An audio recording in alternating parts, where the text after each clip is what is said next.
بسم اللہ الرحمن الرحیم۔ آج میں اس ویڈیو کے اندر اسماء الحسنی میں سے اللہ تعالیٰ کے ناموں میں سے جو اللہ تعالیٰ کا نام الخالق ہے اس کا معنی، اس کے خواص یعنی فائدے اور اس کے چند عملیات بتاؤں گا۔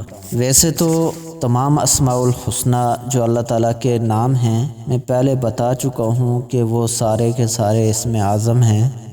مختصر طور پر آپ اتنا سمجھ لیں کہ اگر کوئی اسماء الحسنی میں سے کسی بھی نام کو منتخب کر کے اس کا عامل بن جائے تو وہ اس کا اسم اعظم بن جاتا ہے۔ اس کے ذریعے سے وہ جو بھی دعا کرے گا وہ پوری ہوگی۔ اس میں بہتر تو یہ ہوتا ہے کہ اپنے نام کے مطابق اسماء الحسنی میں سے کسی نام کو منتخب کر کے اس کا وظیفہ پڑھے، کیونکہ اس کے فائدے اور اثرات زیادہ ہوتے ہیں۔ تفصیل میں جانے سے پہلے آپ حضرات سے ایک گزارش ہے کہ اگر آپ نے ابھی تک میرا یوٹیوب چینل سبسکرائب نہیں کیا ہے تو اس کو ضرور سبسکرائب کر لیں۔ الخالق کا معنی ہے پیدا کرنے والا۔ جو شخص 7 روز تک مسلسل 100 مرتبہ اس اسم کو پڑھے گا اللہ تعالیٰ اسے تمام آفتوں سے محفوظ کریں گے، اور جو شخص ہمیشہ یہ اسم یعنی کہ الخالق کو پڑھتا رہے گا اللہ تعالیٰ اس کے لیے ایک فرشتہ پیدا کر دیتے ہیں جو اس کی طرف سے عبادت کرتا ہے اور اس کا چہرہ